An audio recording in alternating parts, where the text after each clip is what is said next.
मानगोनां हाग्रामा महिलारि बिथांनि गोदान सरकारा दिसपुरजों पावार दानजानाय बाथ्राया फिन खेबसेबाव फोरमान जाबावबाय।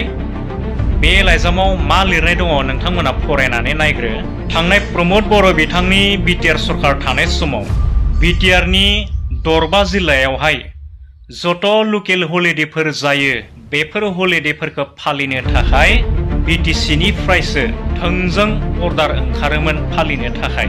नाथाय बे खेबसेयाव नुबाय क'क्राझार डिस्ट्रिक्टनि डिसियाहाय दिसपुरनि पावारखौ बाहायनानै दिसपुरनि गोहोखौ लानानै फैगौ 21 अक्ट'बर खालि माने कालि फुजा दिना बिटिसियाव बे दरबा जिल्लायावहाय बा गावबागाव जिल्लायावहाय बे लकेल हलिडेखौ फालिनो थाखाय थोंजों बिटिसिनि प्रिन्सिपाल सेक्रेटारिनो इनफरमेसन हरदों लाइजामनि दारा। माने डिसियासो बे खेबाव दिसपुरनि पावारखौ लानानै लकेल हलिडेफोरखौ हलिडे फालिनांगौ होननानै अर्डार बरनो।